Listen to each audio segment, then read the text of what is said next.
Un gusto, muchas gracias. A ver, déjame preguntarte esto. Con lo que acabamos de ver, que tú lo viviste el domingo pasado, ¿a dónde nos puede llevar este enfrentamiento entre poderes? En primer lugar, la violencia que vimos ahí en tu nota es reprobable. No debió haber habido ninguna violencia y se generó por una parte muy pequeña del grupo que ya estaba ahí, que estaba hostilizando a la Suprema Corte de Justicia y algunas personas que iban en la marcha. Yo te diría que los líderes de la marcha, las personas que organizaron la marcha, constantemente estaban intentando que no hubiera ninguna confrontación, que no hubiera violencia y que en general no se refirieran de ninguna manera ni al jefe del Ejecutivo ni a ninguna otra persona en el gabinete, sino que se refirieran exclusivamente a que la Corte no se toca, la Corte no se toca. Era el refrán que todos veníamos repitiendo una y otra vez. Es muy grave lo que está sucediendo, es muy grave que el jefe del Ejecutivo todos los días en las mañaneras, ahora el propio secretario de Gobernación, el coordinador de los senadores, pues se sumen a este esfuerzo por desprestigiar a la Suprema Corte de Justicia de la Nación, que lo que ha hecho es precisamente su trabajo. Ha hecho lo que tiene que hacer, ha hecho lo que está, lo que está en su mandato, que tiene que hacer, es definir si las leyes son constitucionales o no. Y en virtud de que ha habido mucho desaseo en la preparación y también en la, promulgación de una serie de leyes, tanto por parte del legislativo como por parte del ejecutivo, lamentablemente se ha tenido que recurrir a la Suprema Corte de Justicia y lo que ha hecho la Corte es definir si hay o no elementos de inconstitucionalidad. Lamentablemente los ha habido. Déjame comentarte, hoy José Ángel, me llamó mucho la atención una entrevista que realizó Latinus con la senadora Olga Sánchez Cordero, en la que justifica los ataques del presidente a la Corte, señalando que es un tema de una historia personal del presidente tras el desafuero que vivió en 2005 cuando era el jefe de gobierno del entonces Distrito Federal. ¿Es una justificación? De ninguna manera. Yo lo que creo es que en el 2023 habría que ser enormemente pragmático y comportarse como un verdadero estadista, independientemente de lo que pueda haber sucedido en el pasado, porque de lo que se trata es de promover la mejor calidad de nuestra democracia. Estamos hablando de una división muy clara de las funciones de cada uno de los poderes, el ejecutivo, el legislativo y el poder judicial. Y estamos hablando de la independencia y de la autonomía de cada uno de esos poderes. Y por eso es que el domingo pasado salimos a marchar y caminamos del Monumento de la Revolución al Zócalo con objeto de dar un mensaje muy claro de apoyo a la Suprema Corte de Justicia de la Nación, pero además de decir que cada vez que sea necesario hay que volver a salir, hay que volver a marchar, hay que volver a manifestar ese apoyo con objeto de que tanto el Ejecutivo como el Legislativo reciban el mensaje de que la sociedad civil, de que la sociedad en pleno no está de acuerdo con estos ataques de que está siendo objeto el Poder Judicial y en particular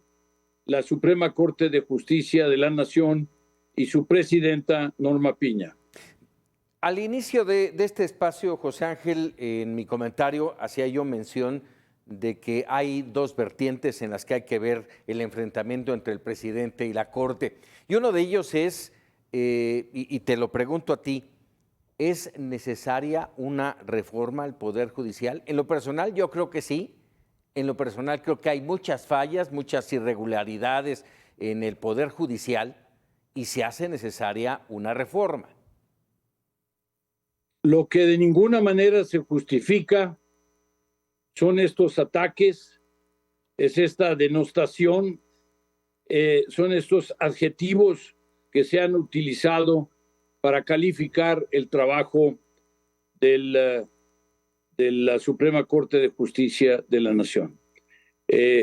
Por supuesto que todas las instituciones son perfectibles. Por supuesto que el Poder Judicial requiere de reformas que habría que iniciar por parte del jefe del Ejecutivo, que habría que plantearle al Poder Legislativo, en todo caso, si es que necesita legislarse, y por otro lado, tener una amplísima discusión, un gran debate sobre qué es lo que se va a modificar y qué es lo que se podría mejorar.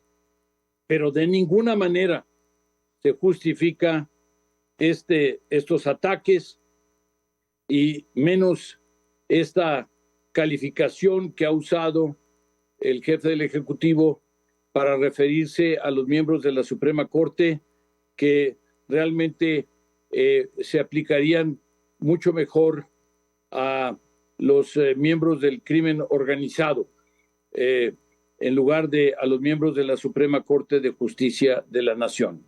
Estamos hablando de un enfrentamiento enormemente, yo diría que pone en duda la voluntad del Ejecutivo de respetar la autonomía, de respetar la independencia del Poder Judicial, que fue lo que el presidente de la República ofreció y prometió al inicio de su mandato. Y que acabamos justamente de transmitir al inicio de este espacio aquel mensaje justo cuando recibió su constancia de mayoría. Pero bueno, a ver, en todo esto, la expresión, la acusación del presidente a la Corte, golpe de Estado, ¿qué implicación tiene? ¿Qué significa? ¿Qué está viendo el presidente para llegar a este nivel? Esto es muy grave. De ninguna manera se justifica que se usen esas expresiones y se usen esas palabras.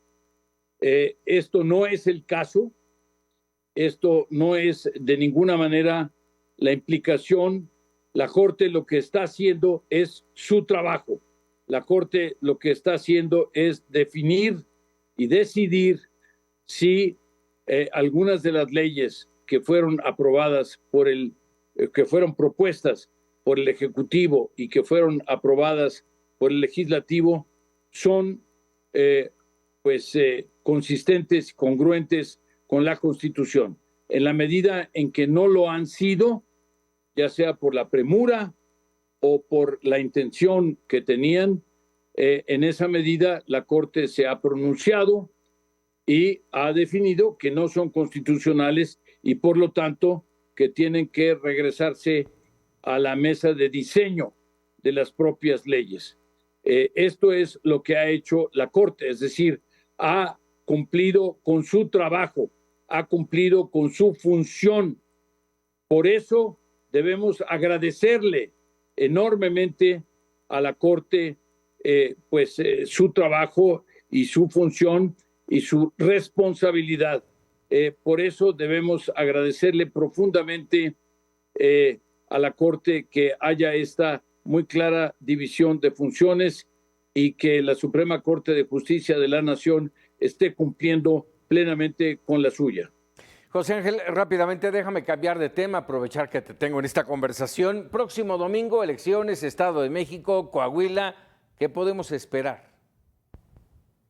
Pues lo que debemos esperar es que se celebren en paz, se celebren con tranquilidad y que cada uno de los mexicanos salga a votar, que todos los coahuilenses y todos los ciudadanos del Estado de México salgan a votar, que todos ellos cumplan con el deber ciudadano de voto, de llevar a cabo su voto, de expresar sus preferencias electorales, porque el no hacerlo implica, pues, en primer lugar, darle a otros la capacidad de decisión y también el hecho de que no puede uno, si uno no acudió al voto en el momento de la elección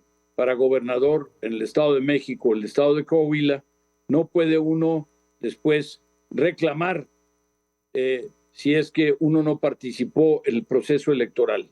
Es muy importante que todos los mexicanos de Coahuila, todos los mexicanos del Estado de México salgan a votar y cumplan con esta obligación que es un derecho, pero también una obligación y que con la cual debemos de cumplir en estos dos casos, de estos dos estados.